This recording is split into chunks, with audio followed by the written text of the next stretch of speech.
Hello, my name is Brett Delaney, and I'm one of the regional cadre members. I actually live in Iowa and coach softball. Some of you may know that Iowa plays softball in the summer. We are only one of two states that does that. Why we do it, I really don't know. I would love to play in the spring and to be able to have my summer available to attend workshops like you guys are getting to do today. But unfortunately, I'm not. I am riding a bus or I am sitting next to the concession stand trying to carry on a live conversation with you guys.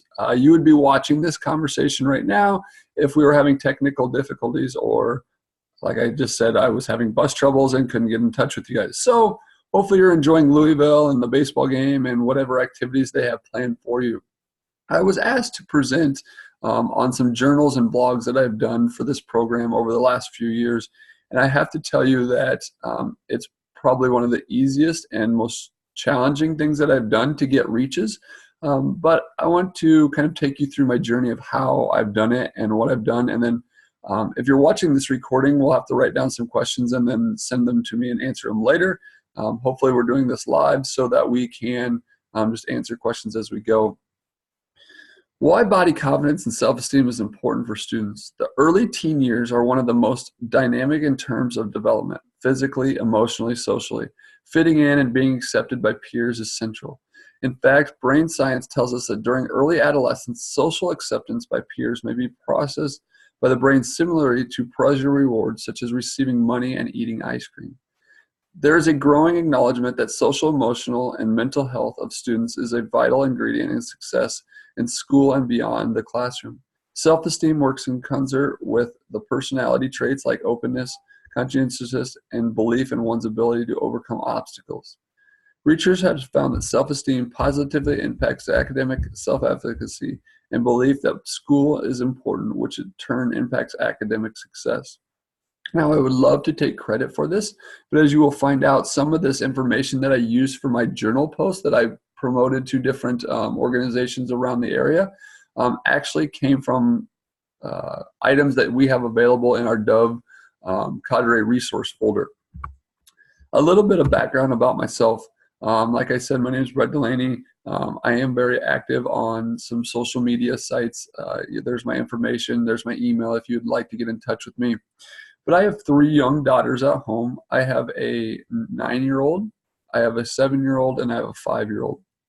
I also have a wife who just recently finished up her PhD and will be doing her defense in the middle of July. So we are very proud of her. I'm excited that that process is almost complete and looking forward to the next chapter as a family. I like to be very active. Recently, I've retaken up doing triathlons. As you can see in some photos, my wife and I did one together last fall, and it's just something that challenges me, and it also saves my body a little bit. It doesn't just hurt from pounding the concrete of running, so I get the option of cycling and swimming in there.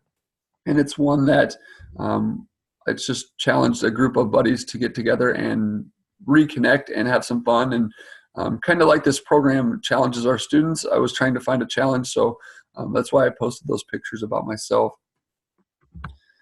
So now let's get into the nuts and bolts of this journal article. So why would I even write a journal article?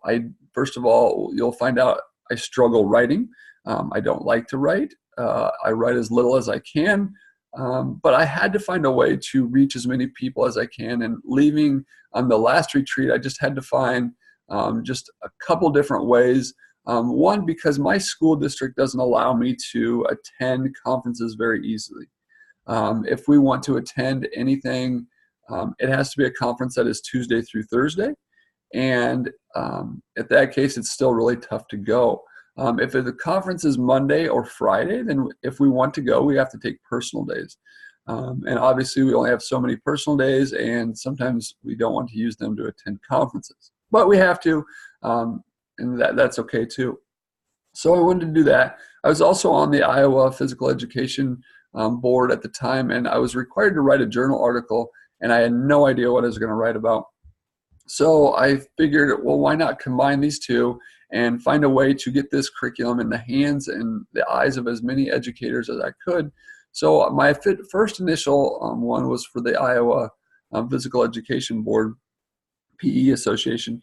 And I just had to figure out what exactly I was going to write my article on. I wanted to find a way to be a salesperson, but also share why I think this curriculum is important. And I had to put that personal connection in. So what I chose to write is, on behalf of the Doves Self-Esteem Project National Cadre and Care and Guidance, I would like to extend an opportunity to share a little bit about the Doves Self-Esteem Project. I am one of the regional representatives of the DSEP Confident Me program. As a 12-year veteran of teaching middle school health and physical education, I know how challenging it can be to find research-based solid resources for improving self-esteem. Frequently, when people think of body image, self-esteem, and body confidence, they think of females. As a male, I appreciate how the program focuses on inclusion and recognizes the struggles males endure during adolescence. I use videos in the Confident Me lesson to engage my students in rich discussion about challenges of middle school students. The DSEP Confident Me lessons are engaging and relative to my students' lives. So I wanted to reach out and show them that it's not only just for the females, it's for the males as well. I teach ninth grade, so I added the part that we use a little bit more discussion than what's actually in these. And sometimes the discussion goes really in depth, and sometimes it's not as in depth. It kind of just depends on my class. So how did I do this? Well, first of all, I used the resources that the team had already given us and had already done for us. There's some information in the Cadre resource folder. Making the case was and the fact sheet was the one that I really used. So as I read to you earlier, the introduction, but then I also used the DSEP Confident Me program, promotes body confidence among youth ages 11 to 14 in the school setting. There are multiple curriculum options that fit nicely into my existing units. The lessons include a range of curriculum, relevant teacher resources, develop collaboration with teachers and students. Research has shown that students who participate in the DSEP Confident Me lessons have improved body image and self-esteem. Students also report feeling more confident to participate in social and academic activities.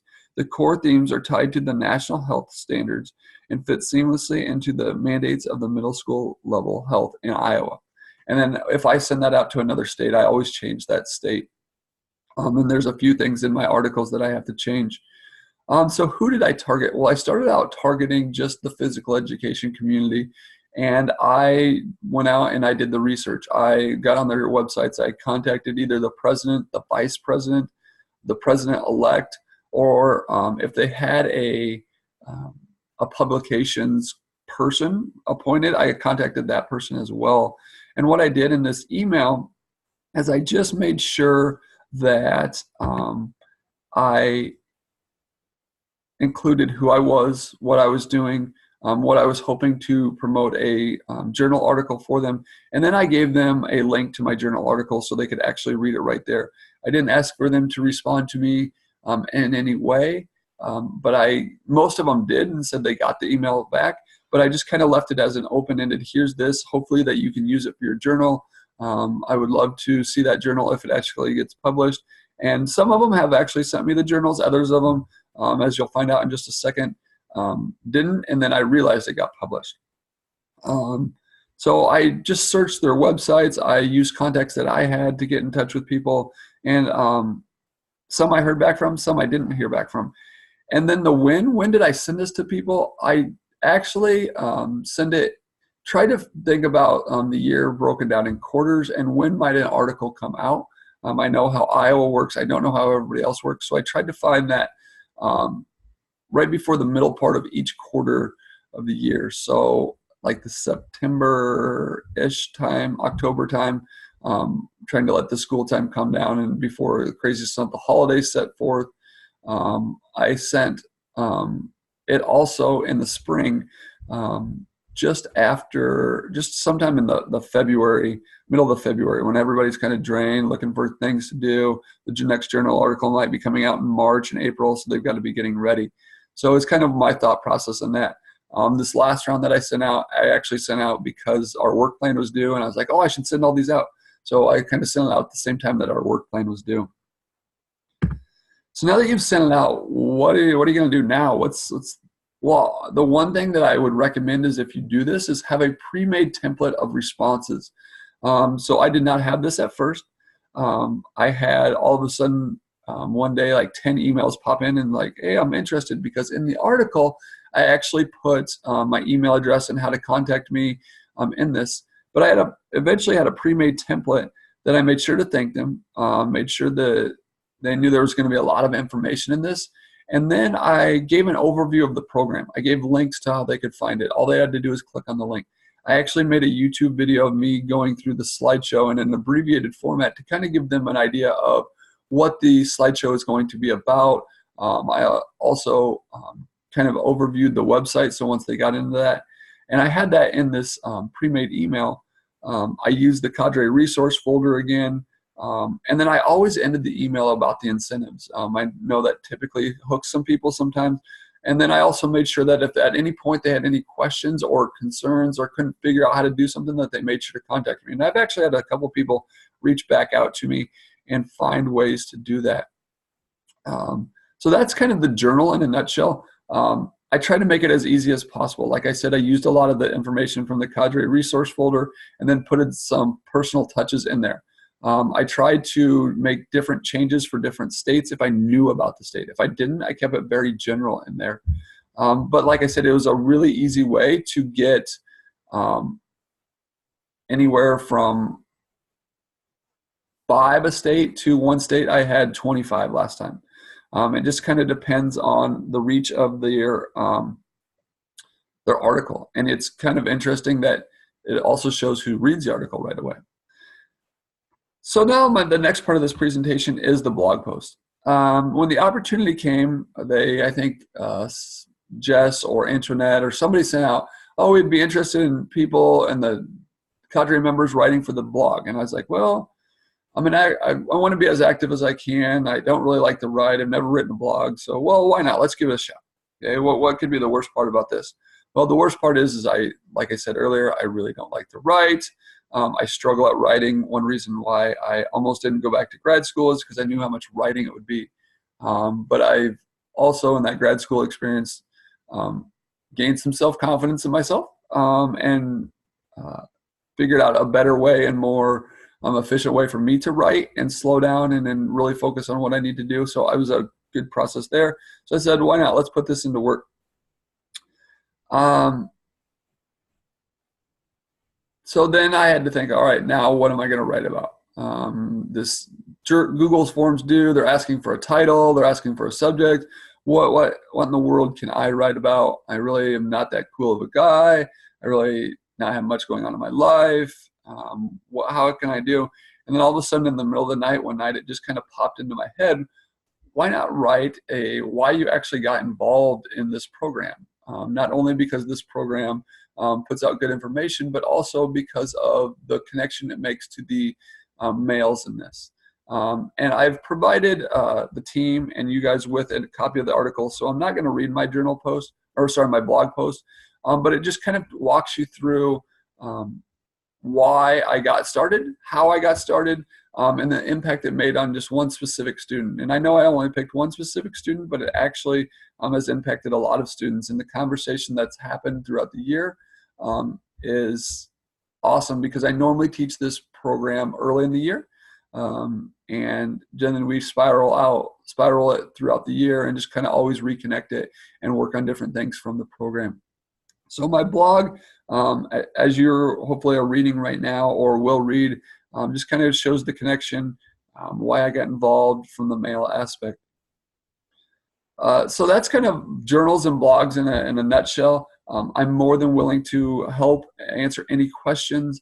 I will tell you the hardest part is finding all the emails, hoping that people are going to connect with you, and then just getting out and promoting, and then just waiting. It's just kind of a waiting game. Like I said earlier, the journal one I sent out, and then all of a sudden one day I had 15 emails in my email box, and I said, oh, article must have got published because everybody's asking for more information.